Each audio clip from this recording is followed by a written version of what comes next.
Hello, Australia and New Zealand. I forgot to take my glasses off. They would have reflected off the screen. We are having just a couple of little technical issues with Rhonda coming into the stream. So I'm going to talk to you for a little while. I'm going to turn comments onto the screen. Unfortunately, I'm going to have to put my glasses back on for this, but this will help me to read what you're saying. Okay, here we go. So I've got watching from the Gold Coast from Trev. G'day, Trev. While we wait for Rhonda's just joined. Looks like we might be good to go. All right, so I'm going to bring OJ into the stream.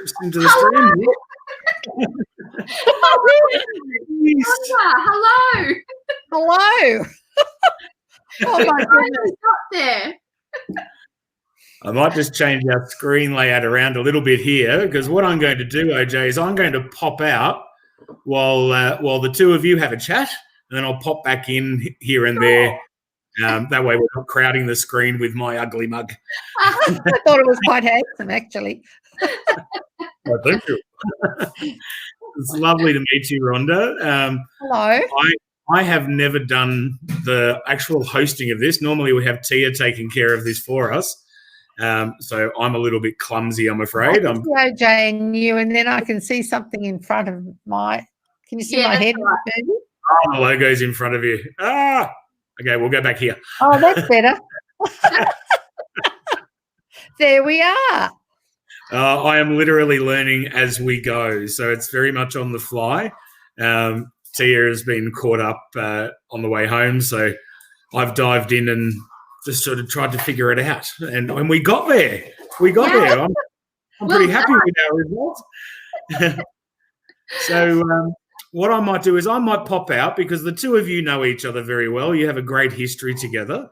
So I don't want to dominate the conversation. I'm going to listen on the sidelines, and I may have a question or two of my own that I'll pop in with at some point towards the end, okay?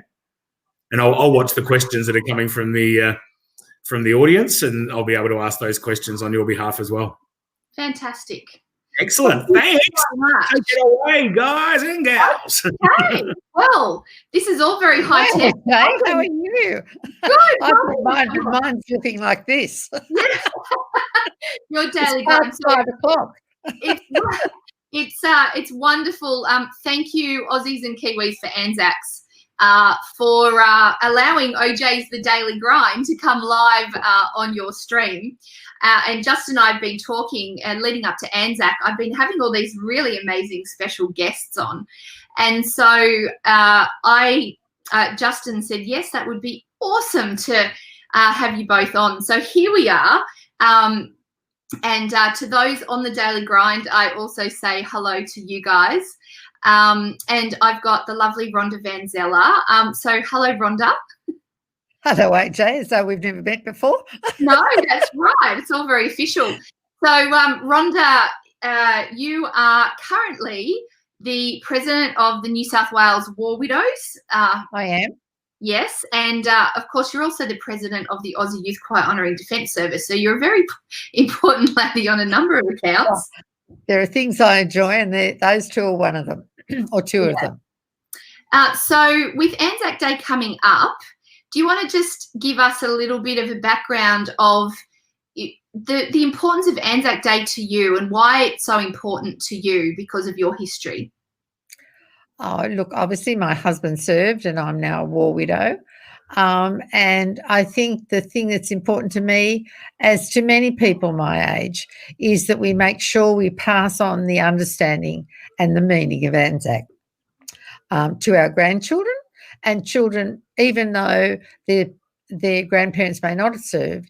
It's important that all Australian children understand the sacrifice that's been made to make us a free country today, both in the First, the Second World War, in Afghanistan, all wars that have been through that time. There have always been sacrifices made, so we're now the country we are today. Yes, and your husband served in the Second World War. Yes, that's right. Yes. Yeah. Yes. And we have had 5 children. So I've got a few grandchildren. Yeah. Yes, which is wonderful. And that's part of your passion, to see the next generation learning about our culture and our heritage, and about the sacrifices that have been made, of course. Yes. So you've done a lot of things in your life.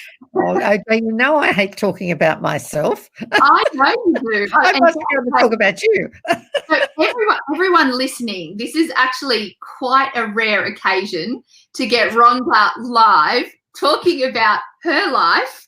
So I don't know how far we're going to get, but Rhonda certainly is a lady with a lot of wisdom for us in this current time and leading up to Anzac Day. And I think one of the things that you're very passionate about also is our modern day veterans and the contemporary war widows, and some of the work that you're doing and that we've both done in the space of honouring women united by Defence Service. So do you want to talk a little bit about your work there and what we've done over the last couple of years?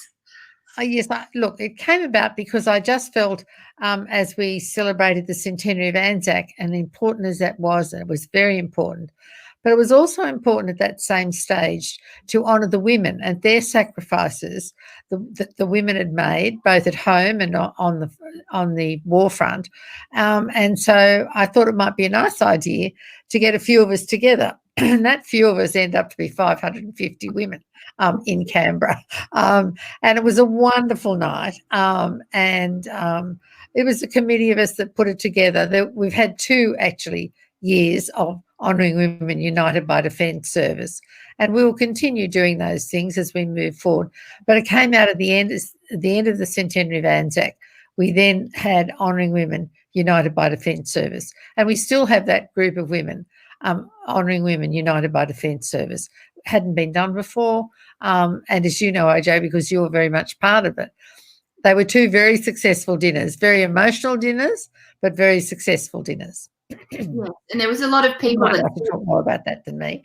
Oh, well, I mean, it was an amazing thing to be a part of, and some of the feedback that came out of both of those evenings was the recognition of the service and sacrifice of the mothers and families, the daughters, the sisters, and the brothers, the mothers and the fathers, even the aunts and uncles and the cousins, all when a family serves, everyone. The whole family serves. The whole family serves in their own way. And then the whole family make the sacrifice. So if someone loses their life, it's the family who's made the sacrifice.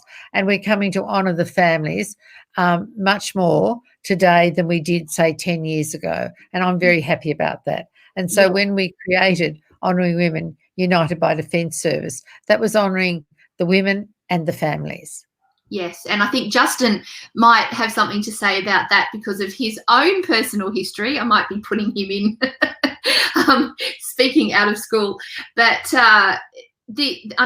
let's talk about the war widows for a minute because, they're a wide age group. There's a number of ladies, although they're getting less every year, that either are war widows of the Second World War, such as yourself, or they actually were serving women in the Second World War. There's now 15% of women who now serve in the services actively. So there's the serving women, and behind those women, of course, more often than not, there's a family and how they manage while mum is serving, because traditionally mum is the sort of person that stays home and does all those things. So when mum actually goes and serves, it's a very different family that stay at home and support her. And it is that family that we are trying to unite now and bring them all together. Yes, and then of course, as we move forward. And of course, there's the older generation as well. So, in this time of social isolation, although at the Daily Grind, we say that just because we're physically isolated doesn't mean we have to be socially isolated, because that's what these platforms called social media are all about.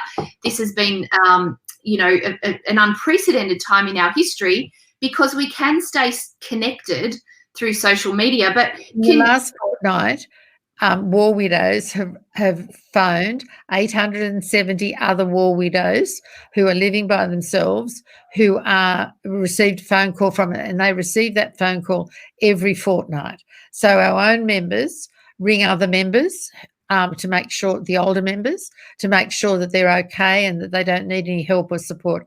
And I'm very happy, if it's okay, to give my phone number should anyone be lonely or need some support at this time moving up to Anzac Day. It's very important that they have a phone number, I believe, that there's someone at the end of the phone that can talk to them.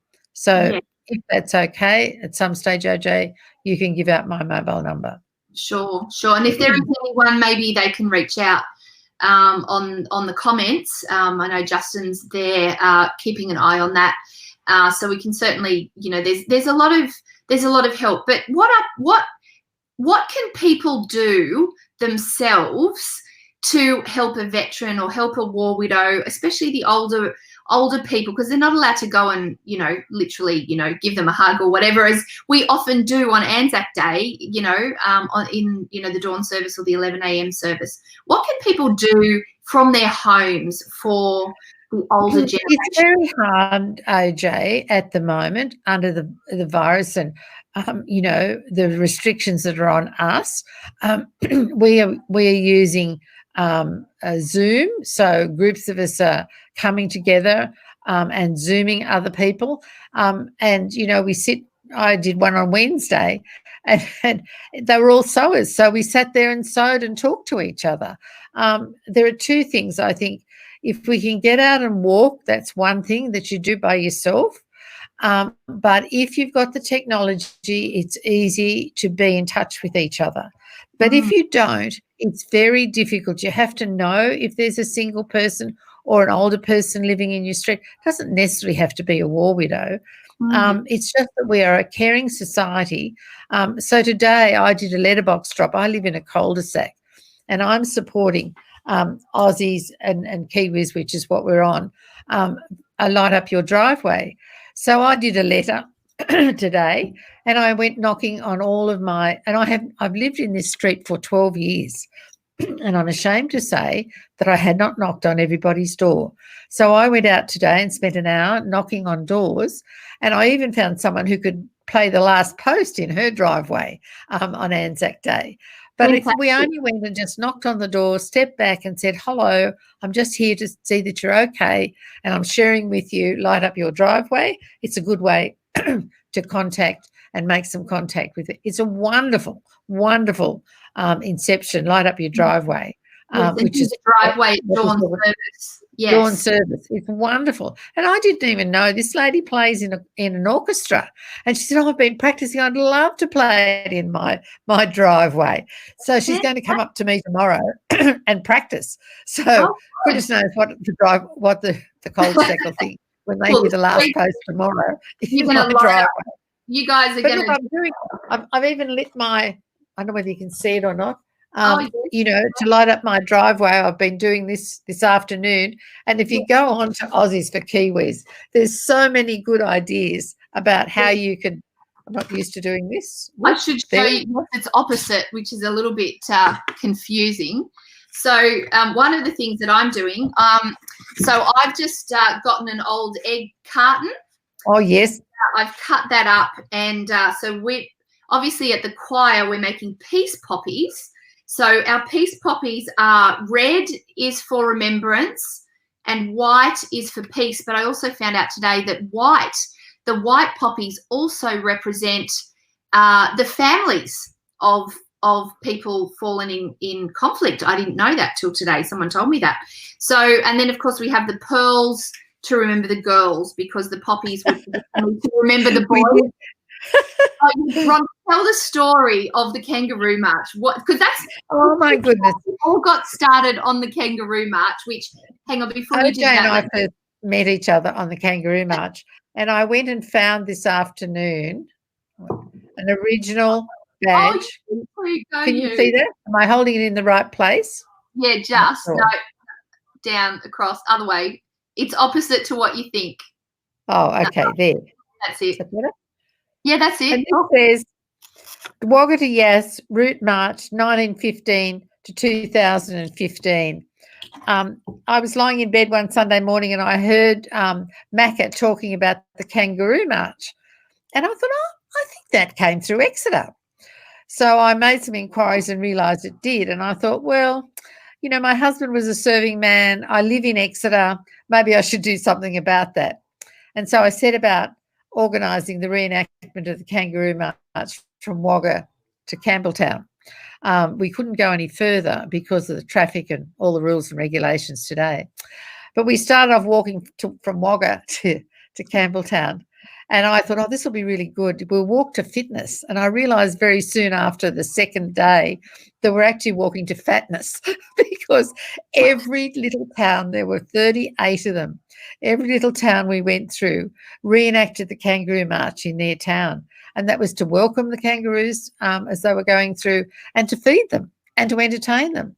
And it was the most wonderful 5 weeks I have ever spent in my life. We've got, and just for those who don't know what the Kangaroo March is, so in 1915-16, after Gallipoli and, you know, they were rallying troops, I tell the kids that the social media of 1915 was actually to walk into your town and gather the town people really physically in the town square or the town hall and rally support for, at that time, the war effort.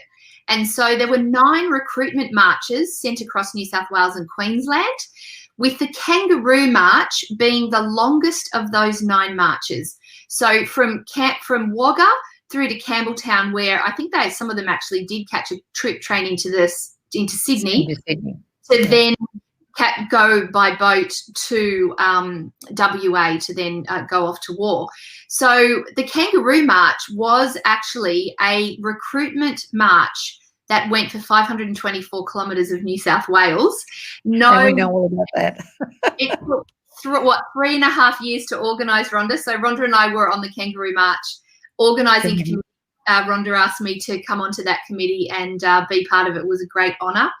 And just to walk in the steps of those young men, and some of them not so young, and then walk into each town and just honour them and honour the descendants of those people as well. We had 2 gentlemen on the Kangaroo March with us whose fathers had walked the Kangaroo March. And I get goosebumps just even saying that. Dear Jim's not with us anymore, but he walked a short distance, and then Michael Fitzgerald also walked, and he was only going to walk to Cootamundra, but he ended up walking the whole way with us. He didn't want to stop. It was wonderful. So many memories, and that's actually how the choir came out of that initiative. I was education and music director for that and had to connect as many young people along that 524 kilometres as I possibly could. I think there was something like 176 schools. And so the choir was an online choir. And back then, nobody knew what an online choir was. But it was the only way to connect 176 rural people. Rural children. So the choir's been working with rural and regional young people, with veteran and defence families for, we first put the idea in 2012, but have been an official choir for since 2014, so 5 years. And it's been wonderful. And actually, we should say, just while we're talking about the choir, the big national anthem choir mashup for the children is the submissions are still open. We've extended the deadline till tomorrow night, and I've just the tech guys are probably going to kill me, but I've just told a school up in the north of Cairns that if they got them in by Monday, that would be okay. So if you're sort of thinking, I can't do it by tomorrow night, I'm not going to do it, but you could do it by Monday. Just do it and send it to OJ. Just do it. Right. It'll be a wonderful opportunity for your children or grandchildren. It's just the most fun choir, and they learn so much. I can't tell you how you should encourage your children or grandchildren to go on and join the choir. I was lucky enough to tour with the choir when we went to France. It just teaches them so much in this space. It's very important. And I might tell you, OJ's written some beautiful songs that the children sing regularly. And when they do, many times, there's not a dry eye in the room when they sing the songs because they're so moving, so understanding. And I'm sure, OJ, at some stage you'll play some of those songs. Yes, in fact, yes, we might, the Aussies and Kiwis for ANZACs might just get to hear some of those. Nod, wink, wink. Not saying anymore because I'm not pressure. But this is such a community-based, the choir and what the Aussies and Kiwis for Anzac. It's such a community-based organisation. I can't recommend it strongly enough to you. And when I door knocked today in my street, I can't tell you how many people were so pleased that someone was doing something, and I'm sure I'll have all my people in my street out on Anzac Day.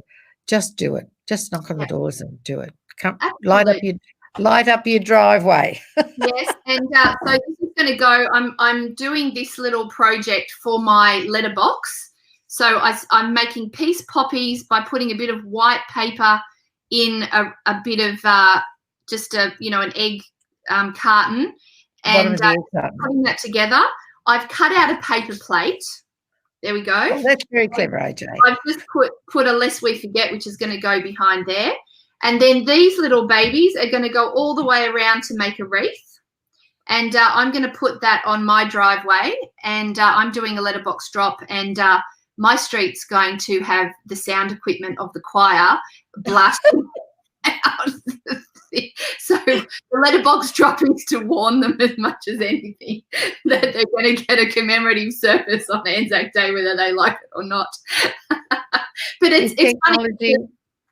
There are hundreds of thousands of people are going to be in their driveways. It's just wonderful. And congratulations to the guys who put all this together. I'm just so in awe of you. It is amazing. And, the Aussies and Kiwis for ANZACs, that's just an amazing team that are working tirelessly. They're volunteers. For the streaming, those who are joining us from the Daily Grind, cheers wherever you are in the world joining us. It's been wonderful to have this little collaboration. And that's what I love about the Aussies and Kiwis for ANZACs. They are so collaborative. I love collaboration, for those of you who know me, and so does Rhonda.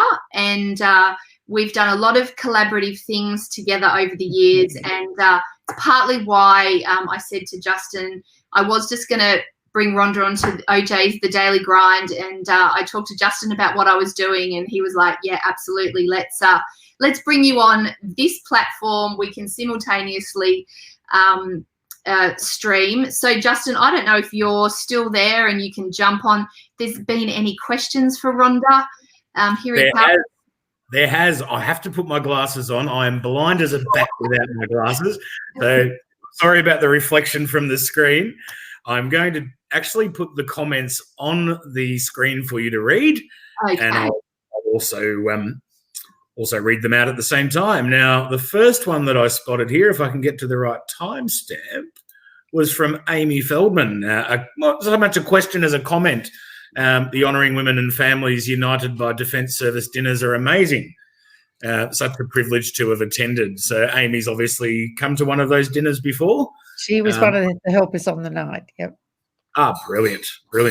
One of our admin, Anita, or Neat, as we call her, not because she's, obsessively tidy, just because that's her nickname. She's mentioned that her 94-year-old grandmother, Marie Bright, was the president of the Lithgow Legacy War Widows, and she's still going today. How cool is that? That's amazing. Moving forward, we have, I think this is also Anita. Yeah, she was also in the RAF. Grandmother was also in the RAF for 2 years. It's amazing how many women were actually active and in the services all those years ago. We think we're very progressive today with having 15%, but there were many, many women who came onto the war front and worked and joined the services, particularly after during the Second World War and afterwards.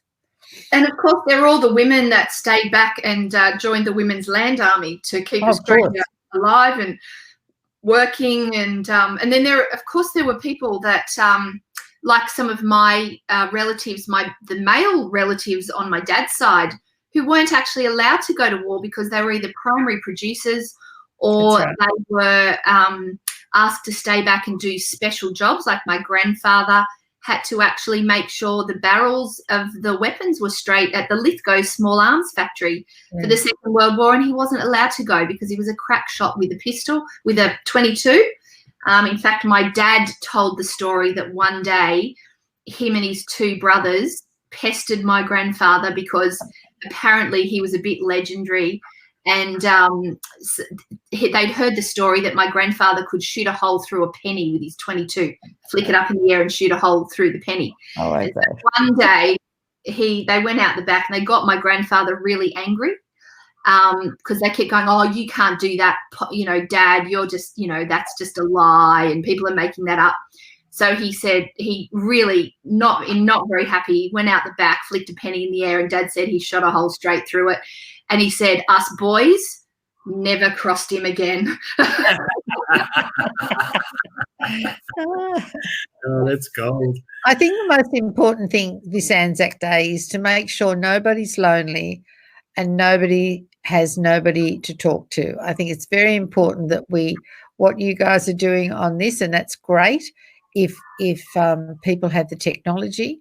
But if you're home by yourself, I'm very happy to give my mobile number for people to ring me if they were lonely and wanted to speak to somebody. That's beautiful, Rhonda. Thank you. And everyone's got a phone. Everyone's got a phone number. So, even if they don't have technology, if you're on the phone, you don't have to be lonely. You don't have to spend Anzac Day on your own. No. And I think that's an important message. And, of course, Justin, you know a little bit about what it's like being in a defence family. Well, I do. My father served in Vietnam, and as with a lot of Vietnam veterans and veterans in general, there was a lot of unresolved trauma. And that actually brings us to our next comment from Karen, who's had a similar experience of what I was going to talk about, is that intergenerational trauma. And now we hear that term. For those who don't know, I work predominantly in the suicide prevention sector. For a number of different organisations, and we do hear about intergenerational trauma quite a lot in the Indigenous sort of communities. But intergenerational trauma is something that can exist quite extensively for veterans and their families as well. Yeah. And it's when someone was lost at war, there wasn't the technology to get the message back or the understanding, and you were at home and you had no idea that your partner or husband had been killed for a long, long time. And then the trauma of just not knowing is just a trauma you don't want to experience. And I think that intergenerational stuff is very real, because I know when we did the Kangaroo March, Rhonda, we went through so many communities that really, like, the 7 and 8-year-old children were still grieving the loss. Or they were told that they shouldn't talk about it, so they didn't know about it. That's the other side of it. It was very much, I think, when I was a child, you didn't talk about things. When I was growing up, it was very much a culture, if you like, of pick yourself up, dust yourself off, stop your whinging and get on with it. Exactly, get on with it. Exactly. That stoic part. That's right. And we have come a long way in understanding mental health and the need to socialise, the need to connect, the need to talk. Isolation is still the worst thing for, and coming up to Anzac Day, I remember when I first took on this role, and I was honoured to do it. But at the end of the first year, I was so exhausted. I was used to honouring my own husband on one Anzac Day, but when you go to one service after another, representing all the war widows, to which I was very honoured to do, but it does take a toll on you. And by the end of my first year in this role, I was mentally exhausted. So I understand how people out there feel, not knowing who to phone, not knowing where your support is. I understand that. And Rhonda's doing an amazing job with that organisation, which is partly why I wanted her to come on and talk. And it's, as I said, it's a rare thing to get her on. We almost didn't get her on because the technology's not your favourite thing, Rhonda. We had a few technical issues, but we got you on. And I had a stress attack. Another one of grey hair. It is an absolute. You've had a few, Justin. I have a full head of hair though, so I am grateful. I have a full head of hair. It's just all the coloured ones fell out. Do you want me to give my phone number now, Justin, or I'll give it to you afterwards? I might grab it off you afterwards, and then we can pop it in the comments, and that way when people are watching it on playback later, it will be there as the last comment for them to view. Sure. Also, Justin, is there anyone that has any questions for Rhonda? There is. There's actually there's a number of questions and shout outs here. So I'm going to go to Trevor next. Trevor's got a great question for you here. What was the greatest reward you've had from running these dinners, from the dinners you mentioned earlier? Oh, gosh. There's a lot. Yes, there was a lot. I think just for women to come together and realise that there was so much support out there for them, I think. You would see women put their arms around each other and hadn't seen people for years. It was the love that was in the room, and the respect that was in the room. I'll cry when I talk about this. So we had from the Governor-General down at the last dinner. OJ, you might like to talk about it when we walked. We had original World War II women who'd served in the Second World War, and they walked in with the minister, with the Governor-General, and so it wasn't about the people with positions. We were honouring the women who'd served, and there wasn't a dry eye in the room, I don't think, OJ, was there? No, and I think what was so lovely about that was the high-profile people who would normally be the ones being introduced were actually the escorts. They were the escorts for the serving women from World War II. And we were honouring the women by giving them high-profile people to walk in with. It was very special. And one of those ladies was 99 years old, and she walked in. Boy, could she talk. But amazing stories. And she walked in with the Governor-General, and she had like 2.5-inch heels on at 99. Looking amazing, and she was the first woman in the Australian Navy. Wow! So she was the first woman to be officially recruited into the Australian Navy. So the story she has, and it was really funny because one of the stories she tells is that her boss, who was a woman, because she was asked by the Navy to put all these women together, she didn't get to be the first recruit. So, I've forgotten her name, OJ. Can you remember her name? I'm just trying to think of it. I should try and look it up. Her names are all the names. I'm getting all the names mixed up in my head because there were 8 or 9 women that walked down. The First World War. The Second World War.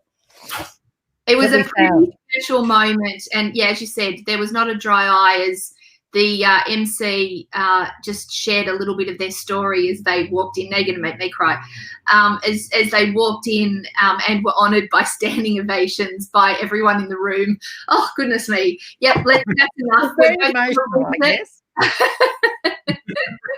Trevor's apologising at the moment for making you both cry. Made it all worth it, those sort of moments. Yeah. Oh my goodness. I know.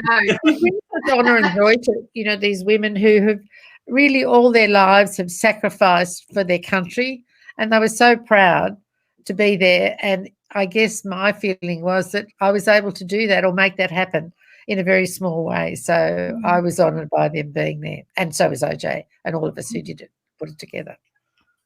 But Rhonda was the visionary behind it, and I think that, you know, that is who Rhonda is. She's an amazing visionary. She's a change maker. You know, she's not scared of doing what needs to be done to make things better for everyone. And I should say, she's going to hate me for this, but that's why she has the letters OAM after her name, because, you know, her leadership in the community and the things that she has done in her life. We don't have time on this call, and I know she hates talking about herself, but the things that she's accomplished for our nation has just, I mean, it's that's enough, OJ. I know. I got that in. Wasn't sure I'd even get that in. So okay. So another question. Have we got another question? We have mostly comments, but I can pop a couple of those on the page here. So we have just a Facebook user. The name hasn't come through, but talking about how a grandfather shared stories later in life. Sorry, my dog is giving me the wind up, telling me, pay attention. And we've got a lot of thanks coming through the page. We have another one. It was a beautiful dinner. I cried having my grandma when she was escorted in. Yeah. And Morley has said thanks to both of you for the support you give to the War Widows. And it is so important. Anne Morley. Thank you, Anne. Anne Morley was the lady who first I'm going to wipe my tears and tell you this story. Anne Morley sent me a crocheted poppy that she crocheted herself. And I wrote back to her and said, do you think you'd be able to do 600 of those, Anne? And she wrote back and said yes.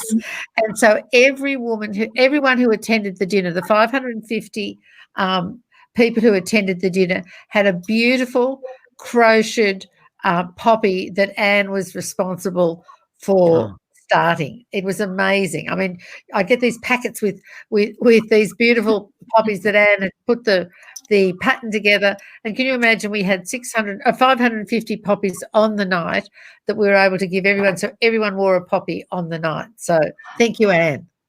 That's beautiful. I spoke with a lovely woman earlier today named Jess. We shared her content, or she shared her content on the page, I should say. She's an artist who's painting cards, like greeting cards, and putting a call out for people to send special messages to people who are deployed or to other loved ones of veterans or lost the fallen.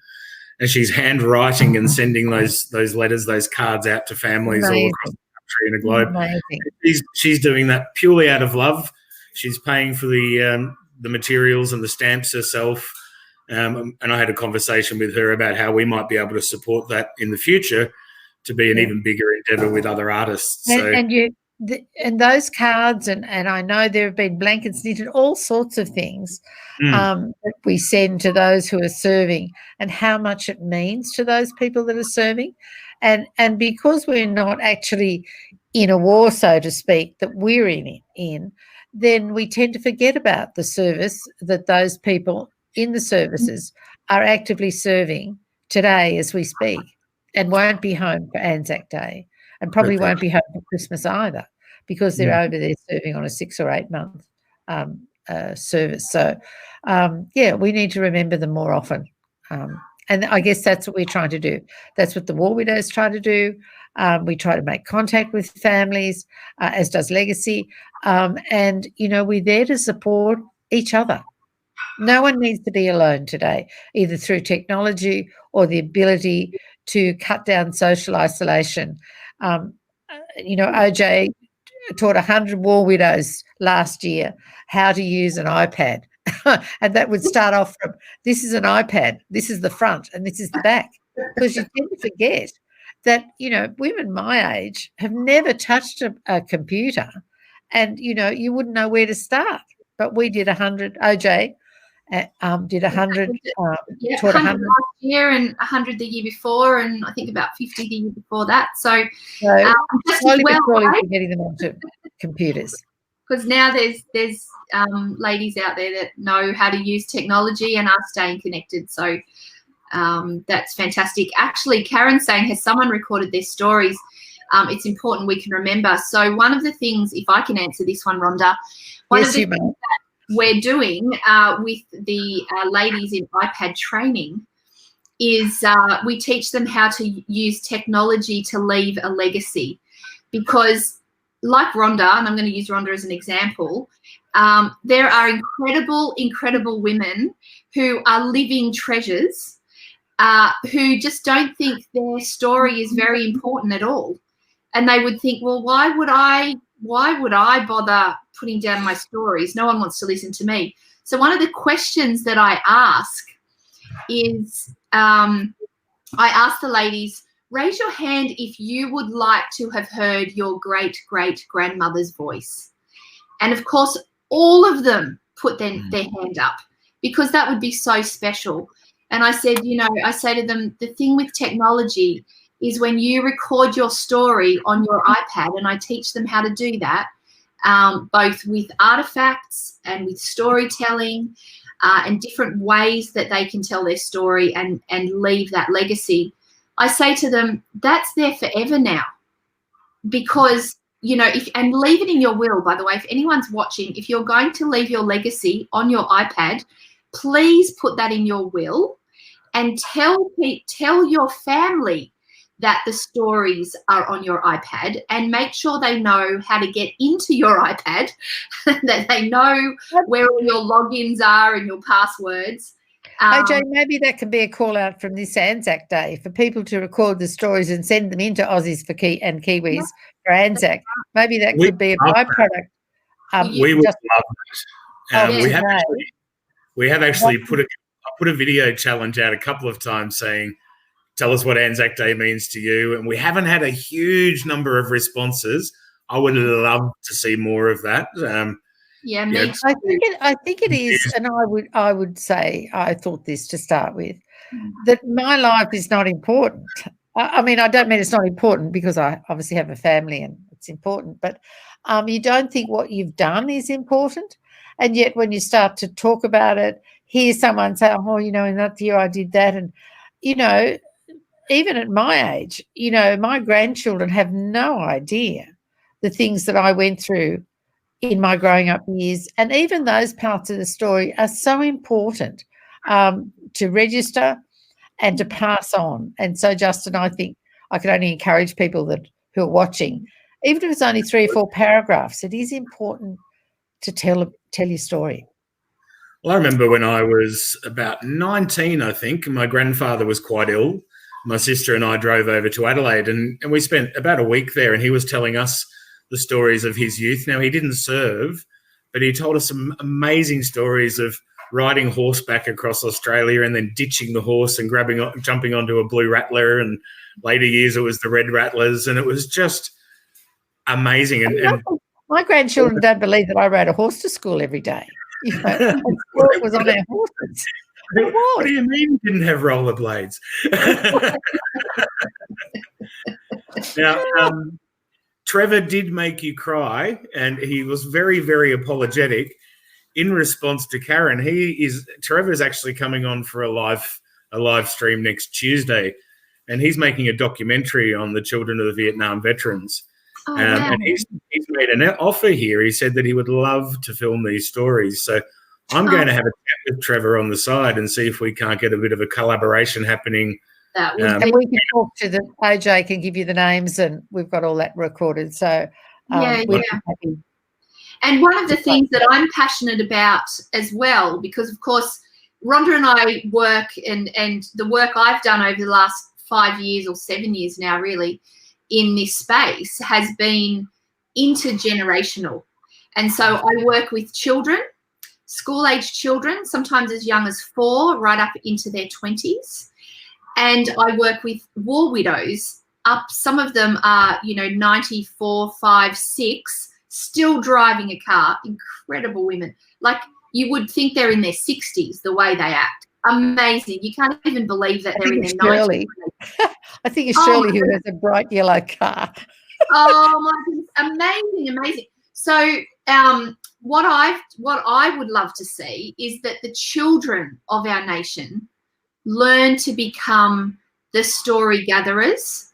Yeah. And then they learn how to become the storytellers for future generations, because that's how oral traditions did it. So in my book that I've been writing for about 5 years, called Rethink Remembrance, How Will the Next Generation Remember, which I will one day stop long enough to actually finish writing it. I think, oral traditions have used storytelling and song to pass on those important stories. That's what Indigenous people do all the time. Yeah, and the stories hold knowledge. So the stories of how we used to do things are very, very important, because a nation that doesn't know where it's been doesn't know where it's going. And, that some of them are skills, like for even the recent fires, it's come out, how we're managing the land. We could be doing that a whole heap better by understanding how our forefathers did it, and how our First Nations people did it and all that sort of stuff. So there's a lot of knowledge to be gained from stories. So, that's, let's work on that. Let's work on that, OJ. And I think so. And Definitely. Of course, Trev, thank you. Was it Trevor? Yeah. Trevor and Karen are reaching out to one another now to talk to each other. So we'll bring Karen in on this as well. We're all about collaboration. So Absolutely. Anybody who has the passion, we welcome you aboard. Yeah. And we can give you some names. Absolutely. And yes, so that sounds like an awesome collaboration to come out of this daily grind. This and Aussies and Kiwis for ANZACs Live, which was a collaboration by its very inception. So I certainly appreciate you guys live streaming Daily Grind. Oh, there we go. And I know there are people from all over the world, certainly from the Daily Grind, that will be watching this, as well as, of course, the members at Aussies and Kiwis for ANZACs. We hopefully it's been helpful, inspirational. You've got some ideas, and that you've enjoyed it, because one of the things that I do at the Daily Grind, and one of the reasons I started this, was to connect people. Social media gets a lot of bad rap, and there is the good, the bad, and the ugly of social media. However, connecting and staying connected is one of the good news stories of social media. So let's use it for good. During social isolation, we have a global coffee or whatever you drink community that stays connected twice a day, 9 a.m. or 6 p.m. Sydney time, wherever you are in the world, or you can just have a coffee in your own time zone and go in. So you can go in and like OJ's The Daily Grind, just a little plug. For those on Aussies and Kiwis for ANZACs, but of course those on The Daily Grind, go in and like Aussies and Kiwis for ANZACs group, and stay connected. Joining the service of the driveway. Service, yeah. Absolutely. OJ, I may have invited everyone in my friends list to your page this afternoon. The more we connect. And don't forget, if there's anyone out there who feels they'd like to phone somebody on Anzac Day, or even before that, I'm very happy and understand the need to make a call. That's really gracious of you, Rhonda. Thank you so much. And we'll also share the other avenues, such as Open Arms, Beyond Blue, Lifeline, and so forth, as well as the New Zealand equivalents on our page again after the broadcast. Yeah. There was one other comment in there that I can't find, and I do feel that I need to put it out there. We were talking poppies before. We forgot the purple poppy for the animals. Oh, for the animals, absolutely. I am actually wearing right here the purple and... Oh, I've got one of those. They're actually going to be available through the Aussies and Kiwis group page within the hour. We've made a connection with the supplier or the manufacturer, and they're going to be donating to Soldier On as well. So Lovely. stay tuned for that one. Can I just say thank you for all you and your team are doing? I think this will be a very, very special Anzac Day this year, because it will be at the street level by people who just have to walk to the top of their drive. It's a wonderful, wonderful initiative. So thank you very much. And on behalf of the team, Rhonda, thank you. It's been a pleasure for us to do it. Really, we've learned so much more than we ever learnt in school. Seeing the first-hand accounts, those stories we were talking about before, the outpouring of love. It's been a really, truly wonderful experience. There's another week to go, and I wanted to go slowly. Yes, because we're all learning something, and touching people. It's a lovely way to do it. Tomorrow night we're going to do this again, but I'm going to bring a couple of musos on, some emerging artists who are just fabulous young people who've just lost their entire livelihood because of Corona, but they're amazing young people, and they're going to bring their instruments and they're going to sing some songs. So some more stories by music. That's the one. By music, love it. Well, we might let everybody go and have their dinner now. What do you think? Yeah. Thank you, everyone, for tuning in. Rhonda, thank you so much for coming. And OJ, thank you for connecting all of it together. Really, really grateful. I know a lot of people. Catching up with you at some stage, Justin. I think you've got some wonderful ideas. And I think out of this, we'll make a lot of connections that we'll be able to network and support moving forward. Well, very soon I'm going to have your phone number, so be prepared to be nagged. I didn't catch that, Justin. I said very soon I'll have your phone number, so be prepared to be nagged. Oh, that's fine. I'm by myself. I only walk. I'm walking all day. Happy to talk. Okay. Wonderful. Thank you both very much. Stay safe. Thank you. Yeah. Wash your hands. Thanks, everybody. Thanks for tuning in. Yes, thank you. See you later. Thanks, OJ. Talk to you soon. Bye. Bye. Bye-bye.